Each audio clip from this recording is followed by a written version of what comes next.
What is going on, guys? Welcome to the Flamingo Community Lagoon, where we kick back and chat about Flamingo Finance, the project roadmap, DeFi, crypto markets, and anything else, as well as answer any questions from the Flamingo community.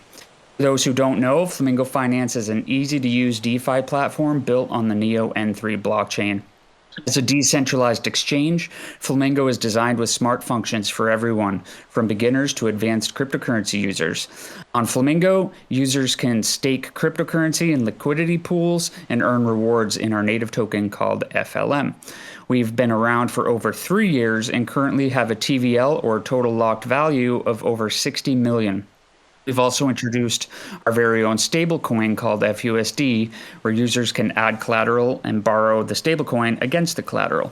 For those listening in on YouTube or Spotify, we hold these lagoons live on Discord, which we'll link below so you can join us in the next one. And please don't forget to like and subscribe for any platform you're tuning in from. Your support is greatly appreciated and is important to get more flamingos at the lagoon each month. If you're in the audience, feel free to raise your hand or and come join us on stage, or ask any questions you have in the chat. We'll keep tabs on it. So with that, let's get this thing started. I know we've got some pretty big things coming up here in early 2024. I know the devs have been working hard on the new flock system, as well as the new order book. So, and we've got some audits that have been happening last week. So maybe we can get into that first. Yep, we can definitely kick it off with the status on the new features, and later we'll maybe transition to talk a little bit about the markets and what's happening. So much interesting going on. So yeah, let's just start with a quick update on both flocks and on the order book version 2, order book plus version 2. Awesome. It's they're both in audit right now, and Flux is a little bit further ahead because the order book requires a lot of explanation to the auditing teams, security teams, because it's kind of new. It hasn't been done before, at least. When we ask them, they haven't seen that kind of algorithm/storage system that's implemented in order to make all the cool features work. So it takes a little bit more time and a little bit more explanation. And also digging a bit more into it, because we need to make sure that it's 100% safe. So no one. It's easy to audit an AMM these days because yeah, they've been doing that for 6 years. Yeah, I can even just ask ChatGPT at this point. Yeah, because there's so many public reports on what can go wrong in an AMM. So yeah, that takes a little bit more time, but it's also fun to work with because it's totally new. And I guess it's even fun for the security teams to try to audit something new and not just an AMM, as Mr. Google says. And you can speak a little bit more on the flux, I guess, Mr. Google. I don't think any implementation changes has been done, but we're being really careful that the features that we really want there is there. And so I think it's just some minor changes, right, with regards to auto-finding and stuff. Yeah, it's just some small changes, updates, no major things. So Flux is basically, I would say, good to go in the next couple of days when it comes to audits. But still, after one thing that's important to know is that now we run one audit with one audit firm. And then we improve the contract based on their feedback and together with them, so they are happy with the security of the contract. After that, we hire a new security firm to look at the audited contract.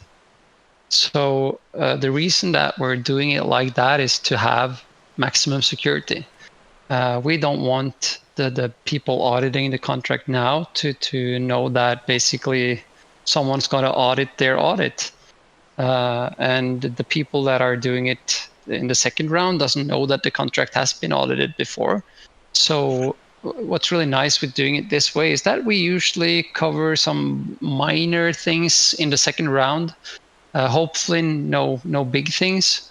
but it's a way that is really comfortable when it comes to security to do it this way. So for Flux, it's green lights now. Like I say, I think in a day or two we implemented some small stuff like that we hadn't thought about, like a whitelist for which assets you can get as dividend, because it doesn't make sense to get dividend wing as dividends if there's one wing in trading fee for a month.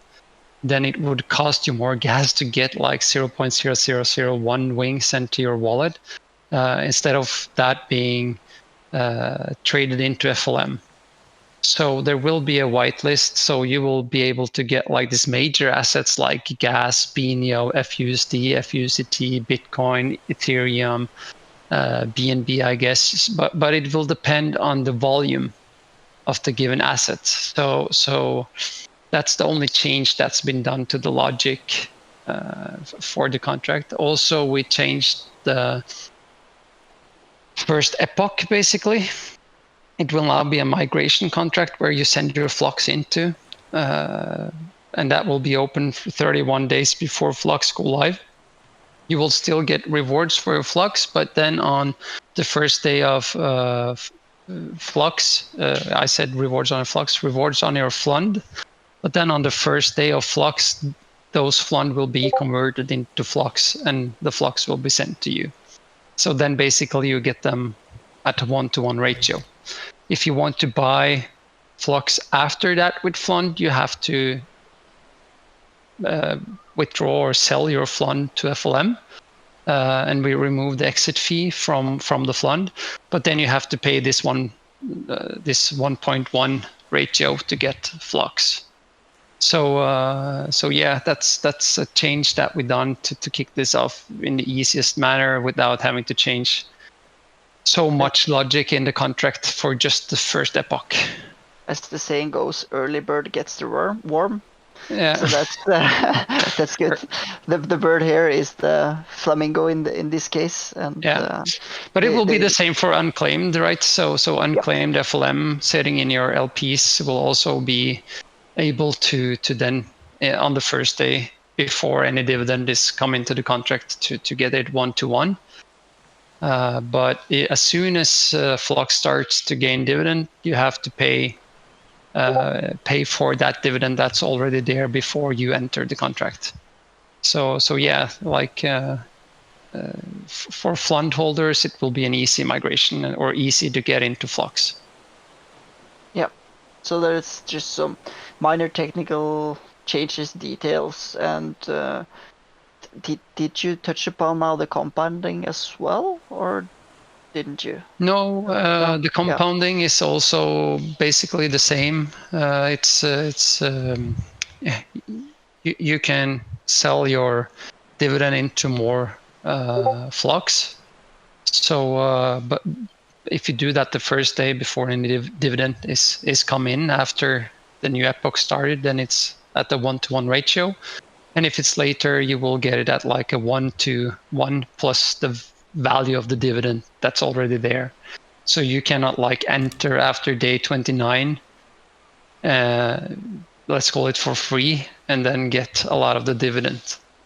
So people that go in early takes the most risk, and those people will also be entitled to the dividend. So you will have to burn more FLM to get your share. But the amount you burn is the amount you will get back, of course, because you burn your share of the dividend. Yeah, in the beginning we were talking about two things to opt into as a user. That was to have everything of the dividend converted to FLM, or have some dividend that is diversified. So that you talked about that whitelist on what to convert. Yeah. Also compounding. We're told in the initial draft of the document, I think it stated that it could be auto compounding, but it is not anymore at this moment. You have to compound yourself if you want to do that. Yeah, and then like you can opt into getting dividend. So if you go into Flux, it will basically work the same way as Flund. It will give you more FLM every month that you can claim, or you can reinvest into more Flux. But if you want the dividend paid out in all these different currencies, you can opt in to get that. And the reason why it's an opt-in is because most users most likely will need to get their dividend paid out in FLM, because let's say you get 0.1 BNO, 1 gas, and something like that. It's really expensive to transfer those assets. Then it's much cheaper to convert those into FLM and get the FLM out. So, but then for other major players, they will be able to get like Bitcoin and all that stuff from the dividend. And I think that's really powerful for bigger players as well, where you can go in and have this reoccurring income in different cryptocurrencies. Yeah, that is at least more of a like fire and forget product that you could check in on every 3 months and then decide what to do with your dividends. But also the important part here is that, and I understand it's hard to wrap your head around this, but when it comes to Flux, that's just one part of it. But as soon as the order book comes in the new version and the things that are solved, so basically it will be cheaper to now trade. It will be cheaper to use the order book and like do a convert there with less price impact than it is to just do an AMM swap today. And the fees that are collected from the order book are like if I put a limit order in the order book and Atlasor fills that order, those fees will go to the fund because it didn't touch the AMM. Of course, with the AMM, it will be the same as it's been. Like fees will go to the AMM, but every limit order that gets filled will just go to Flux. So we will see bigger amounts of orders or more amounts of orders for bigger amounts, because now you can sell 1,000 gas at a single price and have 0 price impact. Yes. And that's not possible today. If you sell 1,000 gas today, you will lose, I would guess, 1 to 2% just in price impact. Yes. Yeah. So I think we will start to see much more volume, and that volume will be in the order book, and all those fees will go to the Flux. So it will be an insane amount more than Flund ever got from fees. And it will probably be good for the lower volume trading pairs as well, for people who prefer to trade those or have those, because there's even more important because the price impact in the AMM is ridiculous at times. So I guess it's even more important right there. And because you can sell $1,000 of tips at a current price. But if you try to sell $1,000 of tips right now, and tips is one of the bigger pools when it comes to these smaller tokens. But if you take like, the smallest one where you have like $30,000 of liquidity, if you try to sell $1,000, you will have like a 20-25% price impact. Yeah, but you can like leave it there now at the shelf and leave it there for a week and see if anyone grabs it. And if they do grab 50% of it, at least that was with 0 impact. Yeah. So but it's good both ways. So one thing is for you that want to sell, but it's also if you want to buy $1,000 of that token.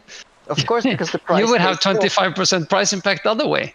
Yes, and so it's so beautiful to have that automated market maker in the middle, because it's so well balanced by math, and we really don't want to touch that to have something version 3 Uniswap algorithm where you put liquidity at different prices. Well, do that in the order book then.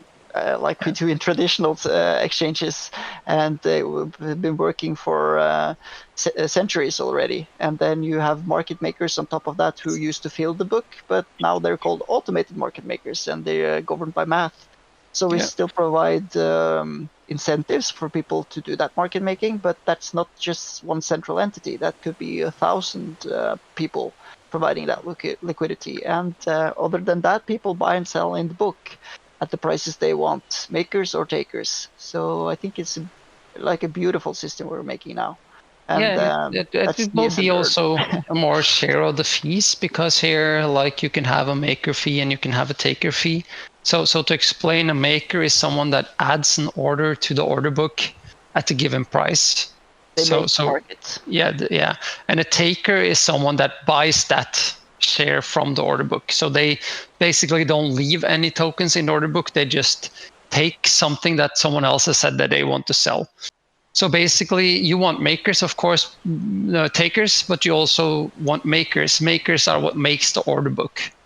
So if you want to have, let's say we have Benio FLM, we need people to make orders for 100 Benios and 10,000 FLMs, like we see on Binance and other exchanges. So you see these shelves where there are different volumes of liquidity.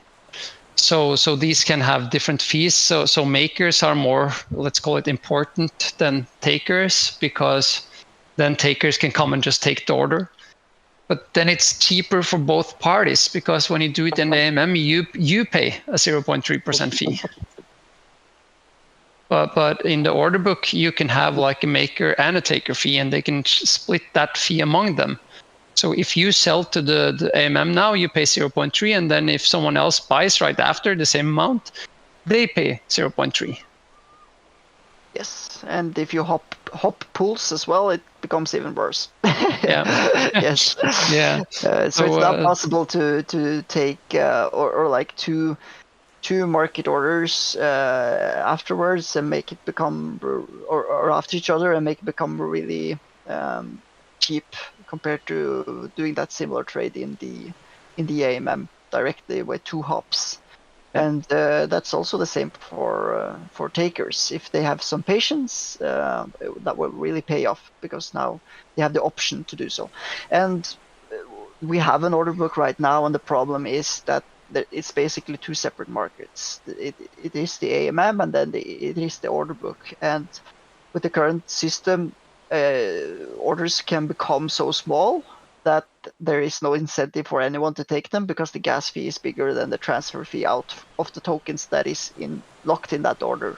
So they basically become neglected and lost. And you can have price spikes where you have price movements above the limit price of the orders in the book in the current system, and they're still not executed because the arbitrage bots didn't find any value in extracting them. Yes, and then people come back and see, okay, the prices moved past my limit order, why wasn't it executed? And it leads to bad user experience. And that's the reason why I also think we see a low volume in the order books. But now everything will be merged together, and that's why it took a long time, because merging those things together, you have to have control over the gas costs and ensure execution, and then you're basically and also change all Flamingo contracts. Yes, so there's a hell of a security audit.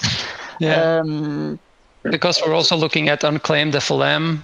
We're looking at all the fees from the different pools. And also then having the AMMs integrated into the order book instead of having them as separate markets. So I know that people want everything now, or when, but people also want something that makes sure that they get their funds back or their funds are safe. So I think that's the most important part. It's better to spend half a year to make this stuff and make it good, and half a year, I think it's insane. Like the speed. When I say it now, like spend half a year. If this was like a Web2 bank, it would take 15 years. Yes, you don't want to do these things fast, and even like with the first versions, there's some innovation, but it's not that complicated. But now we're doing a complete overhaul of everything, and with new algorithms that hasn't been tested before in production in any Web3 DEX or any Web3 project that I have heard about or seen. If anyone can see, like, point me to someone who has done this with like a tree structure that we do, I will publish a technical paper on this at a later point. But please show me if anyone else has done it. Because you have this layer 2s, and it's like they are the same as Binance, but because you have to deposit your money into to their server basically, and if they want, they can take the money. Yeah. So it's just like a centralized thing that's running on something that they call a blockchain, maybe 1 or 2 servers that are their own that they have complete control over. Yep. The Flamingo order book will run on the 21 nodes of Neo. Yeah. Yeah, that's the big difference. It's like a truly decentralized order book. Yeah, there's no posting your orders to a central ledger or even on the ledger in a contract, and some bots will come and pick it up maybe if they feel confident that they will earn money on taking your order. It's like it's forced execution. So if you go buy something on Flamingo, it will check if there is some limit order to execute, and if there is, it will, and that's complicated when you don't have like a huge server that can loop through all the orders and finalize them and execute them and sort them and stuff like that. You have to take a lot of clever shortcuts using mathematical algorithms and storage maps that kind of completes the same task but with lower lower execution complexity, so that you can do it on 21 computers. But I don't see why this shouldn't be. When you release the technical paper, I don't see a reason why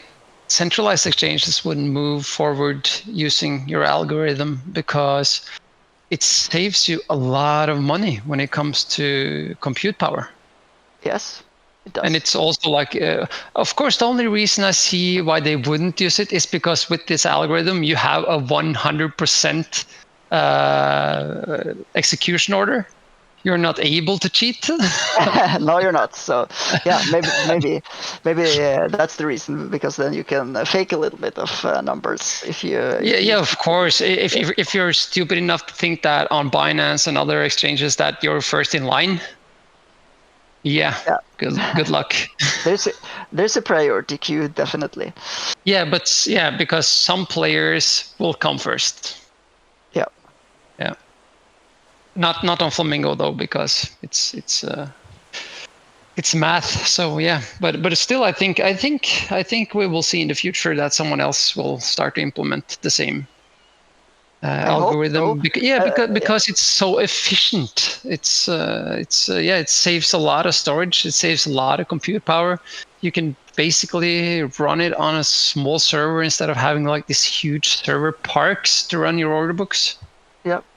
And it's an audit now, but it seems possible that we're able to do what we set out to achieve. And like nothing is guaranteed, but it seems very, very promising that the algorithm holds up. And if it does, then hopefully other projects will copy Flamingo as well. We're first to move on this, but it's Web3, so I hope like every chain gets their own version of this, so that people can trade decentralizedly with limit orders with that kind of guaranteed execution and good prices, and the other goodies that comes with it. Because as a decentralized exchange, we are kind of competing a little bit with the centralized exchanges in that sense, that we should provide an option for people. But now Flamingo will become, in my opinion, or basically at least in theory, 100% competitor to centralized exchanges. The only drawback I see using Flamingo is that you have to pay a fee every time you want to place or edit or cancel an order.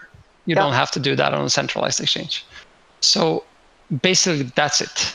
But the pros you have versus a centralized exchange, it's that you have control of your funds. It's decentralized. It's your funds. When they're not like in an limit order, they're in your wallet. So it's not like exchange shutting down or someone stole the assets from the exchange. So like you have pros and cons, but like the cost now is so small for like if you want to sell 1,000 gas for $7 a piece, you just add a limit order. It will cost you, I think, let's say 0.15 gas, just say something, and then you just wait until it's filled, and now you have your dollars. Yes. Might be a little bit more expensive than that regarding the gas. I'm not sure what we ended up with the calculations, but it shouldn't be a lot at least. I think if I remember correctly, that it should be cheaper than a regular convert is today. Yes, I think that depends on what kind of price precision we use, because that's in the technical like detail of how this will work. I'm just doing a quick check. Is everyone hearing us so that we didn't just drop out ages ago? Yeah, we hear you. Yep. Yeah. Nice. Yes, yeah. So then it's been a dialogue for quite some time. But yeah, on the technical part, to be able to have a low gas fee, we can't have infinite precision on what prices you are able to put your limit orders on. You're able to trade in with infinite precision because we're using the AMM as well. But between every limit order, there is a gap. So maybe between Bitcoin and USDT on Flamingo, you might be able to place limit order for every $1 or every $10 or something. Every $10, yeah. I think like for every $10, because we have to make it cheap enough, and then between those $10 you trade in the AMM, but then you can place your order for like 43,300, 43,310, 43,320, and between that the AMM fills the gap. And then for like Neo FUSDT, you would have like maybe 2 decimals. So you can like say 1195, 1196, but you can't say like 119543. What about tips? Yeah. 0.0000000. Yeah, but but also in the future, that's something we talked about. Maybe you have to also then deploy a new order book for a pair. Let's say Bitcoin goes to $1 million, then maybe it makes more sense to have like for every $50. Yes. But yeah, supposed to be adjustable. Yeah, stuff like that we've been looking at, and most likely I think we figured out if we had. I think our math, it's some months ago that we did it, but was that with $1 shelves from 0 to $1 million for Bitcoin? And then I think it was 0.16 gas. I think so. But then if we go for $10 shelves, then we're reducing that to like 0. I think it was like around 0.12 or something like that. So it's, but that was still when we're in the proof of concept stage, and we didn't run on-chain checks. So now we're closer to do that, and we can get a more realistic price estimate or gas estimate on the execution. So that was like in the initial testing rounds. I'm not sure where it's at now, so we can check that as well. I kind of forgot in the process to double check that, but with regards to like updating the price multiplier or the price precision when it's already placed orders in the book, then I have a little question for the community. So let's say you placed an order for selling Bitcoin at maybe $45,010. If we do update the price precision so that it's every $50 instead of every $10, would you think it's okay that we move your order up to 40,050, or would you rather that we cancel your limit order and you get your funds back and then you can place it again? What is the best user experience? I guess maybe people can answer. Good to ask, but I think you have to deploy a new contract. It is possible to update it, so it's part of the technical specification. So we'll see what the security team thinks about it. It might be able to wipe and rewrite the storage to move orders. It will be costly in gas terms, but that will be paid by Flamingo. So but now we're talking like really large cases. Bitcoin is $10 million, and we have price is spiking. Yes, yes. But then it's not spiking like Bitcoin goes to $400,000. It's more like spiking Bitcoin goes to $4 million. Yeah, or price is flooring, of course, also. So you need more precision because it becomes untradeable. So, like, if Bitcoin was $1,000 again, it's hard to trade every $10. Yeah. You know? So Yeah. it should be. It's part of the technical specification that it should be changeable, and we'll have to see what the security team and the devs also figure out about that. Yeah. Yeah. I have to go soon. I'm so sorry. I wanted to get into talking about the markets as well. So much interesting stuff happening, but I have to leave in about 5 minutes. Yeah. I don't know like what Bordeaux has on his table. At least Flux and Order Book are working, are in the works. Audits are going good. We still have a lot of work to do before it's there. But it's good progress. Our plan was to start test and implementation this week. It's been postponed at least until next week. But then implementation of these contracts are easier than because we already have the interface for Order Book. We already have the interface for Fund. So basically, it's some new design and interacting with some new contracts. So that helps. But yeah, it's. I think March. We said March. I think that's a good goal still. To get it live. Okay, so we're probably talking like a few weeks in February of testing. Yeah, so when testnet is done, basically the only thing that we are testing then is the front end, because as soon as audits are done, the contracts are good. Right. So then we're talking about implementation of the front end and user experience.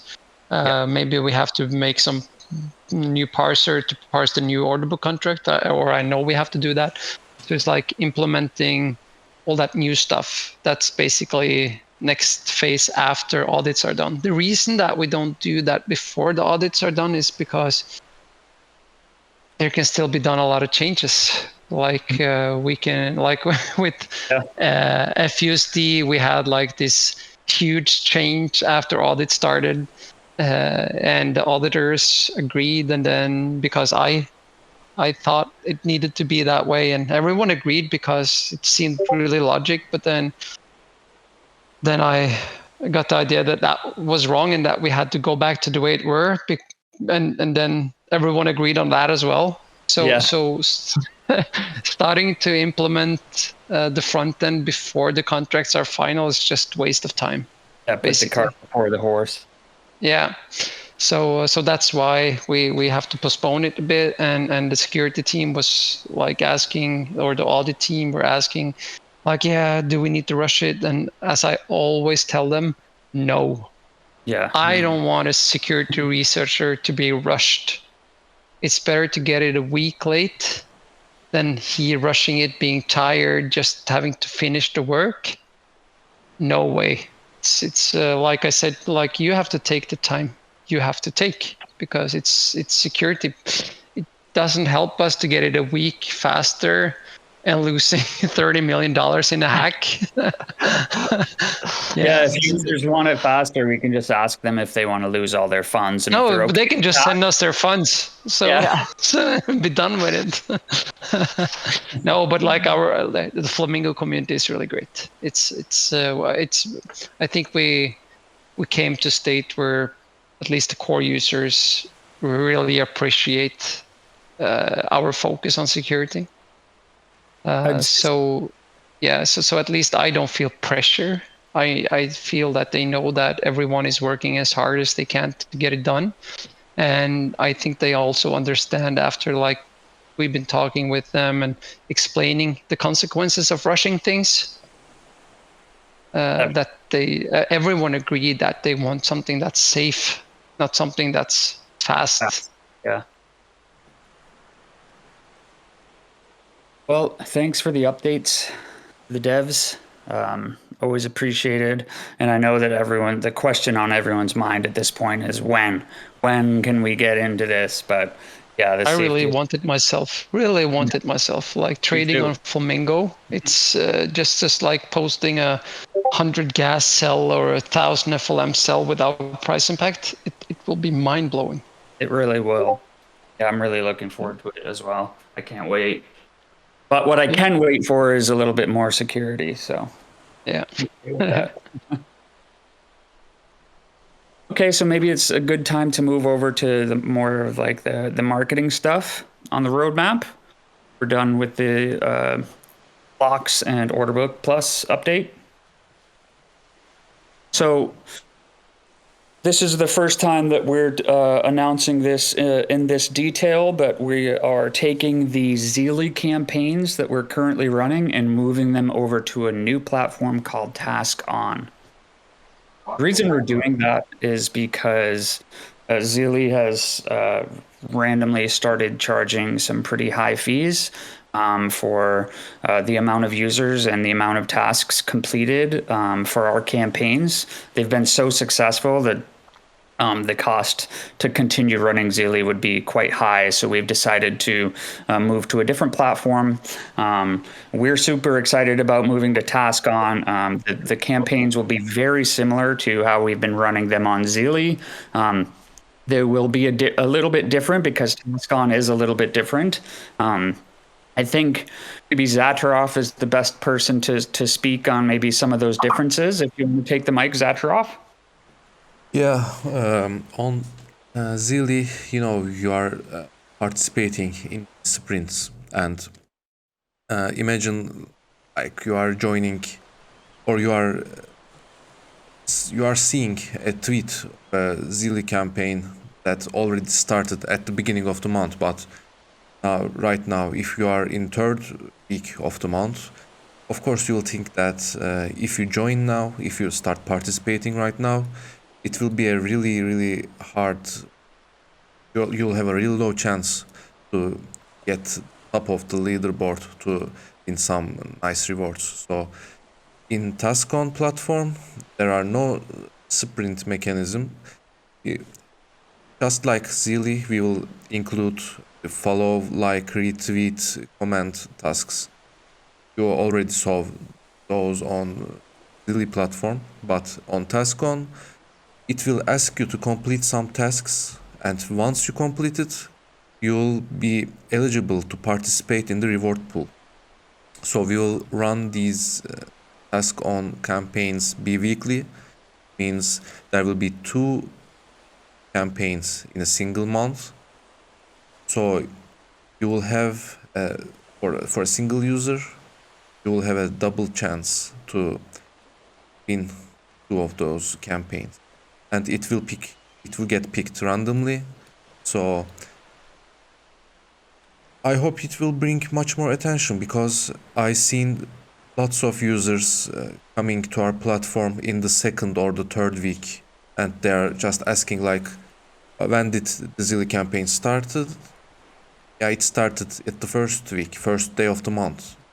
Okay, that's nice. So since I've missed that, I'm going to wait the new month, the new sprint. So we also don't want to miss those users. So everybody can participate whenever they want, and they will have an equal chance to win those rewards.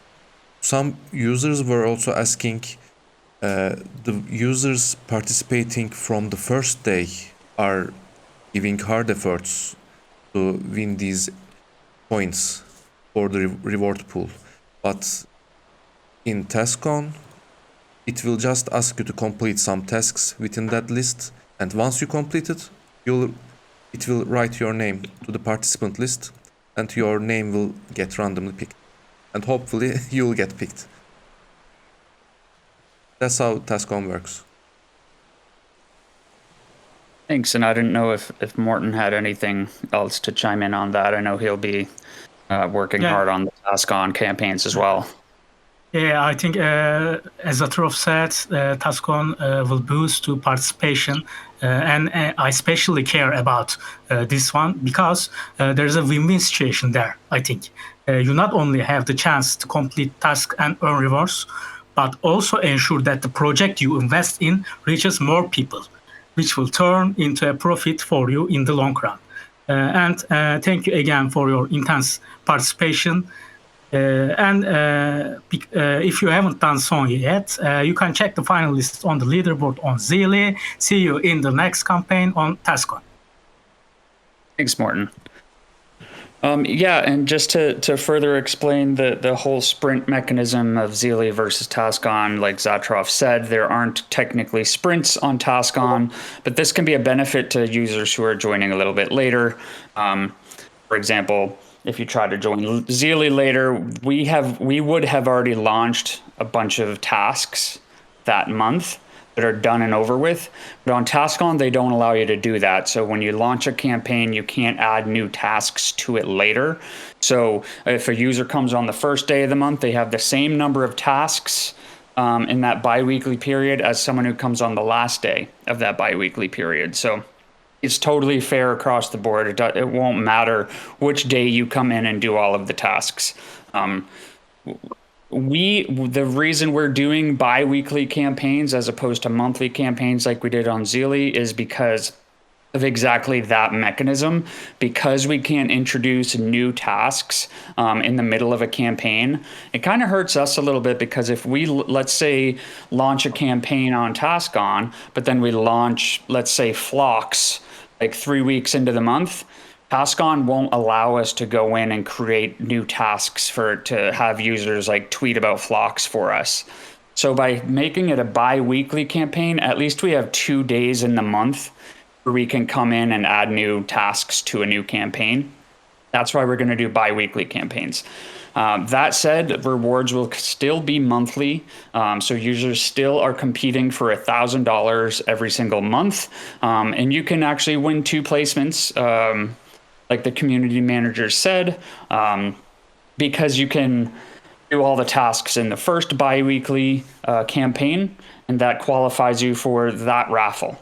And you can do all the tasks in the second bi-weekly campaign, and that qualifies you for that raffle. So your name can actually be picked twice. So you could win double the rewards, essentially. But that is one other difference between the Zilli campaign and the TaskOn campaign. The Zilli campaign was the prizes were sent to the top leaderboard. So those users who did the most tasks throughout the month were the ones who were rewarded. On TaskOn, it will be those users who do all tasks for the for either biweekly campaign. Their name will get put into the raffle. And then at the end of every month, we'll pick 50 winners. We'll pick 25 from the first biweekly campaign, and we'll pick 25 from the second biweekly campaign. That's 50 total. And we'll split $1,000 amongst them. So some minor differences for sure, but I think there's some pros and cons to both, right? For both the Flamingo team, the platform, as well as to the users. There's a lot of different kind of pros and cons, but I think they're small. In essence, it's very similar to the way we're running things on Zilli. We're really looking forward to it to kind of see how this works. We've been actively adding tasks to new campaigns, and we really can't wait to launch them on February 1st. So keep your eye out for an announcement article that includes all of this information in case you missed any of that or want to know any more questions. Read the article or reach out to us on Discord or Twitter with any questions you have. We'll be happy to answer you. If not, then we'll definitely see you on TaskOn for all of this. In terms of other marketing endeavors, most of it's on TaskOn these days, or will be on TaskOn these days. So, for example, like I mentioned, once we announce Flocks, we will add some TaskOn tasks to help us announce Flocks, right? So we'll ask users to retweet those announcements, to comment on those announcements, to create to post their own tweets on about Flocks. Same goes for Order Book and anything else that's happening here on Flamingo. We may continue the paid advertisement, but that's been put on the back burner until we develop these new landing pages, as discussed in previous Lagoons. But we will continue hiring influencers to post on YouTube and other social media outlets to spread the word on Flamingo. We also have some really, really, really cool video series that Somnium Wave will be moving forward with. If you guys didn't catch his first Flamingo 2024 roadmap video, then go check that out on the Somnium Wave YouTube. And you can expect more videos just like that one going forward throughout the rest of the year, as well as, video tutorials on how to use each of our features and all of the new features coming out. And I don't know if Somnium Wave wants to speak on any of that at all. Yeah, for sure. Thanks for the shout out, Bordeaux.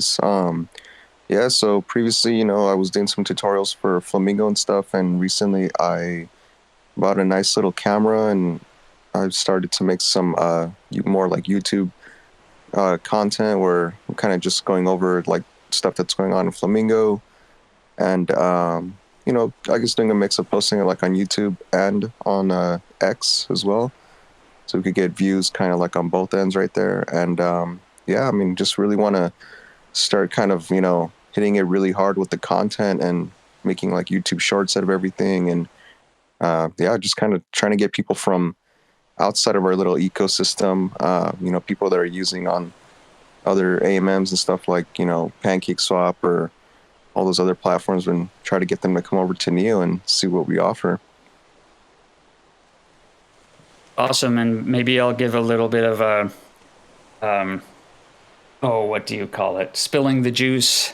I don't even think the rest of the team knows about this yet, but we've been building a Flamingo GPT to help us with all of our content. I don't know if you want to mention any of that at all, or we can kind of keep it under wraps for now.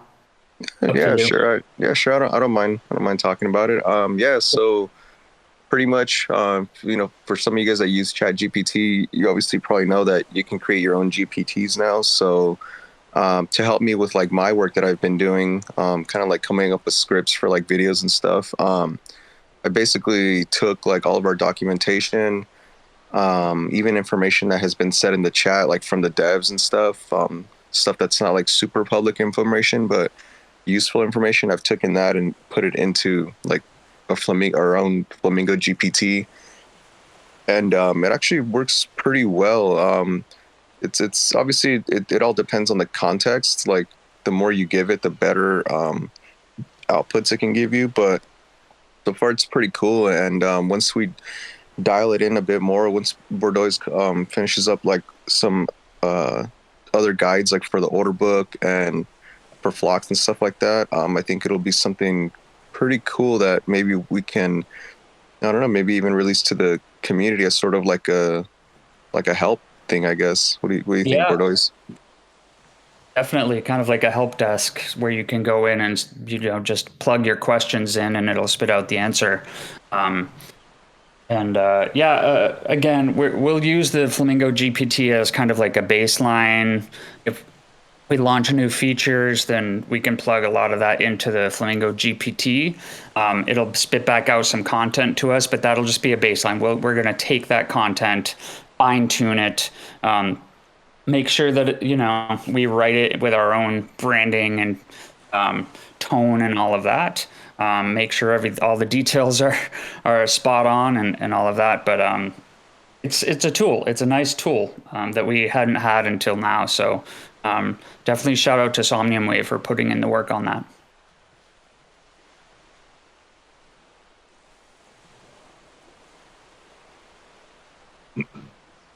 All right, looks like we have 9 minutes left. I don't know if we want to talk about just like the state of crypto for a little while we wrap this thing up. I know there's some exciting things going on with the Bitcoin ETF and whatnot. Also, if anyone from the audience wants to raise their hand or drop a question in the chat, please feel free to do so while we're still here. Otherwise, what are your thoughts on the ETF, Mr. Google? Yeah, try to put them back. Try to put them back. Put them back where they came from. No, it's going to be some good days ahead, I think. Grayscale was always doomed to milk their customers for their fees, and that's one thing. But also you have all this FTX Bitcoin sitting there, and all this 3 Arrow Capital Bitcoin sitting there, and yeah, a lot of Bitcoin that basically already were, I don't know what you call it in America, like when a judge ruled to be sold. So it's not like this should come as a huge, what should I say, like surprise? Yeah. But now it's looking like it's slowing down. Looks like they sold the different bankrupt corporates Bitcoins, and maybe we can start to enjoy some growth from them over time. But again, it takes time, I think. I saw that some of the firms selling these ETFs did not want to do that to their customers. So yeah, still a long way to go, even though like now we have them. But if the internet portals and stuff like that people use to buy their financial products don't have the Bitcoin ETFs, then it's hard to get a hold of them. Yeah, definitely. I don't remember the name of Vanguard or something like that. One of the biggest capital firms in America refused to. No, not BlackRock. BlackRock is, but like Vanguard. I think I don't remember their name. Yeah, Vanguard's banning them. They're not listed. Yeah, the ETF. Yeah, but they are like a huge supplier. Yeah. So they are like a huge supplier of I think for personal use of buying financial products. Yeah, definitely. Yeah. So, they're calling Bitcoin immature, and I think eventually they'll see that they have to come around to it, though. I don't think it's that they are calling it. It's a game. It sounds stupid to say it, like everything is rigged and everything is this big colluding, but no, it's not colluding, but it's when you get your ETFs approved, it's a stamp of something. Not that like SEC is approving Bitcoin, but for BlackRock to include it in their portfolio, of course they want to get as many Bitcoins for as cheap as possible.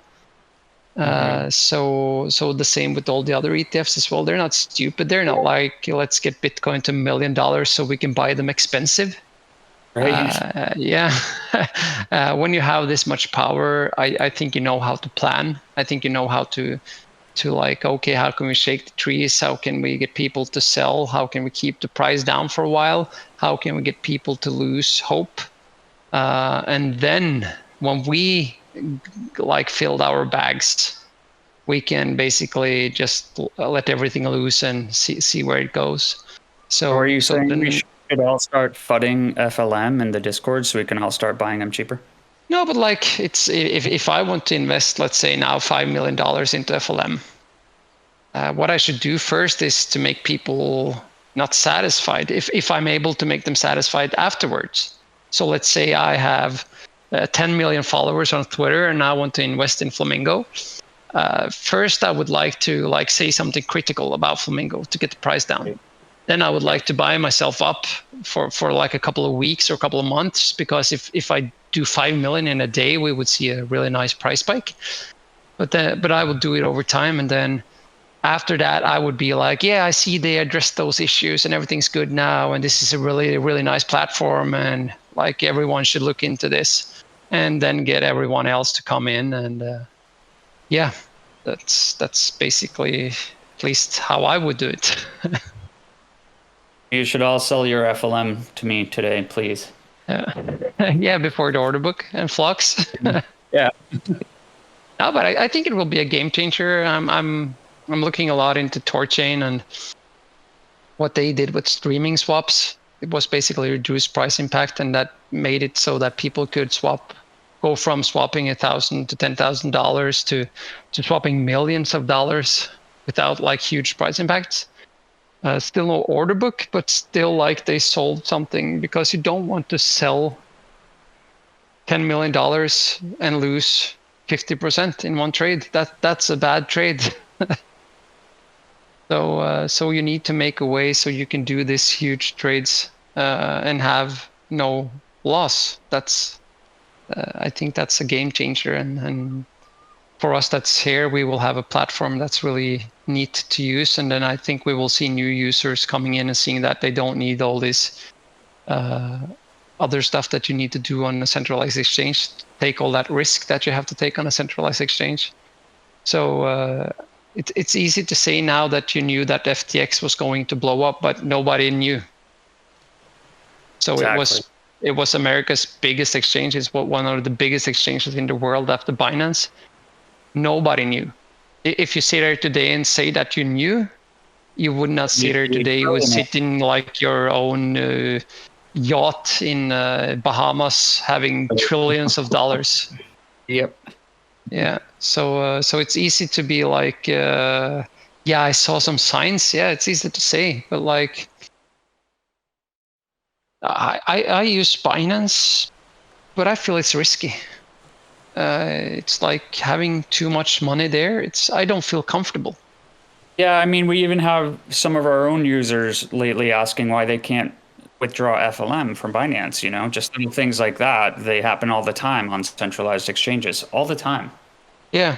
So of course there's some risks there, and I don't see Flamingo becoming this like easy to use for grandma and grandpa platform right away.